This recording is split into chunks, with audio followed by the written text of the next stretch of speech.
આ તો અમદાવાદમાં બેઠો છું. અમદાવાદ બહુ નસીબદાર છે કે ધારે તો ઢગલાબંધ તીર્થોની યાત્રા કરી શકે એમ છે. મુંબઈવાળાને બિચારાને દૂર દૂર સુધી જવું પડતું હોય. અમે વાલકેશ્વર ચંદનબાળામાં હતા ને એક છોકરો રાતના આવ્યો, મને કે મારે પાલીતાણા જવું છું, કંઈ કામ છે? અમારે તો બીજું શું કામ હોય, અમારે થોડું એમ કહેવાનું પાલીતાણા જાય છે તો પેંડા લેતો આવશે. અમારે તો એમ કે તું એ જાય છે તો અમારા વતી દાદાના દર્શન કરજે, જાત્રા કર. ઘણા એવા પેલાના કાળમાં છે ને, આમ બાજુવાળો જતો હોય ને તો ઓલો કે મારા તરફથી 100 રૂપિયા લે. બહુ દુર્લભ હતું પાલીતાણાની જાત્રા. આજે તમે વન ડે પર આવી ગયા, વન ડે, હાફ ડે, 2020. અને 2020 ચાલુ થઈને ઓલો નીકળી ગયો હોય, 2020 પૂરી જાય પેલા પાલીતાણાથી પાછો આવી ગયો હોય.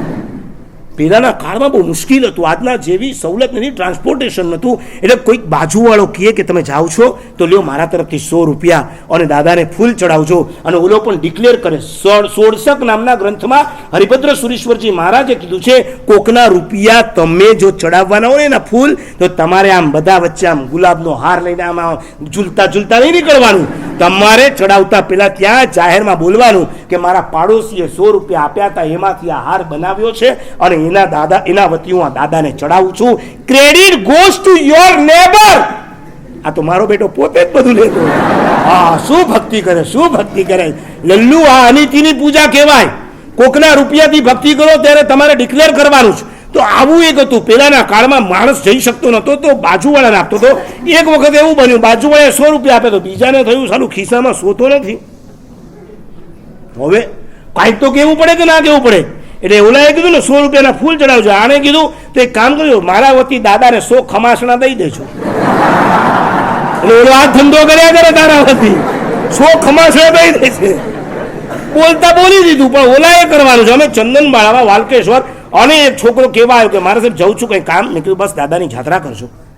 બીજો દિવસ પૂરો, ત્રીજા દિવસે સવારે હાજર, 36 hours. મેં કીધું તમે જવાના હતા? હું તમને આ 35 વર્ષ પહેલાની વાત કરું. મેં કીધું તમે તો મને કે જઈ આવ્યો. એવું કઈ રીતના?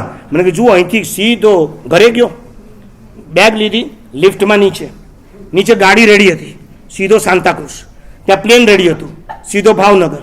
ત્યાં ગાડી રેડી હતી, સીધો પાલીતાણા. ઘોડા ગાડી રેડી હતી, સીધો તળેટી. ડોળી રેડી હતી, સીધો ધારેલા દરબાર. હવે એ કે હું જે ક્રમથી ગયો એ જ ક્રમથી પાછો આવી ગયો.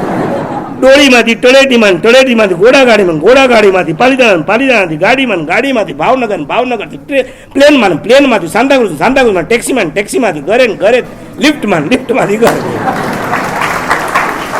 મેં કીધું ઓકે, તું પાલીતાણા જાત્રા કરે. હવે મને એ કે દાદાના માથા પર મુગટ હતો કે નહીં? અને ઓલો માથું ખંજોળા. મેં તારા માથા પર નહીં, દાદાના માથા પર.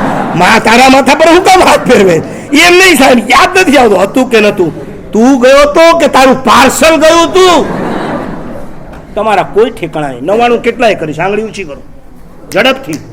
99 કેટલા જણે કરીશ? યસ. હવે તમારી 99 કેવી હતી જરા કહેશો મને? કહેશો નહીં, વાતો નહીં કરવાની. જેને કરી હોય એને આંગળી ઊંચી કરવાની. 99 કરી છે ભાઈ તમારામાંથી કોઈએ? આ બાજુ. ઓકે. હવે 99 કેવી? એક દિવસમાં કેટલી કરતા હતા? એટલે અમે કોમ્પિટિશન હતી. યસ. તમારી સાથે વાળી રૂમ વાળો કે તમારો પાર્ટનર જે હતો ને એની સાથે તમે કોમ્પિટિશન લગાવી. તારા કરતા હું પેલો ને તારા કરતા હું પેલો. હવે 99 એટલે મિનિમમ 30 days તો તમને ત્યાં પાલીતાણામાં રહેવા મળ્યું હતું ને, જે શાશ્વત ગિરિરાજ કહેવાય, જેના કાંકરેથી અનંત આત્માઓ સિદ્ધ્યા હોય, જેના એક કાંકરાને તમે મસ્તક પર ચડાવો ને, તમારા મસ્તક પરથી જેટલા આત્મક પ્રદેશો છે એમાં રહેલા અનંતા કર્મોની તમે ભૂક્કા બોલાવી દો. એવી તાકાત જે ગિરિરાજમાં પડી છે, તમને કુછ નથી પડી. તમે તો જાણે થપ્પો મારવા ગયા હતા. આ બહેનોનું એક ગીત હોય છે, આ પદ્માવતીનો થપ્પો, આ ચકેસરીનો થપ્પો. બસ તમારું પણ આ 99માં પેલી 99નો થપ્પો, આ બીજી જાત્રાનો થપ્પો. અને થપ્પા થપ્પી રમવા ગયા હો એવી રીતના તમે 30 દિવસ 35 દિવસ મિનિમમ ડેઝ એન્ડ મેક્સિમમ યાત્રા. ઓછામાં ઓછા દિવસમાં અમે આટલી જાત્રા. અને પાછા મમ્મી પપ્પા હરખાય અને લઈને આવે અમારી પાસે. સાહેબ 32 દિવસમાં 99 કરીશ તો શું કરું હવે? એને હાર તોરા ચડાવું મારે? આ ભગવાનનું શાસન છે. અહીંયા 32 ને 42 ને 52 દિવસ નથી ગણાતા. અહીંયા તો કેટલા ભાવથી તમે જાત્રા કરી. એનું રિઝલ્ટ છે. કેટલા દ્રવ્યથી, કેટલી સ્પીડથી જાત્રા કરી એનું રિઝલ્ટ નથી. પસ્તાતા નહીં. જેણે 99 સ્પીડમાં કરી છે, ફૂલ સ્પીડમાં કરી છે, એમને કહું છું પસ્તાતા નહીં. બીજી વખત જજો, કરજો. કોઈક એમ પણ મને કહે છે મારા સાહેબ 35 કરીને હું પાછો આવ્યો કે પાછી આવી, મારાથી ન થઈ. ચિંતા નહીં કર, આવતા વર્ષે બાકીની બીજી પૂરી કરશે. આ ભગવાનનું શાસન છે. અહીંયા તમે કેટલું દોડ્યા, કેટલી જાત્રા કરી એ મહત્વની નથી, તમે કેવી જાત્રા કરી એ મહત્વ.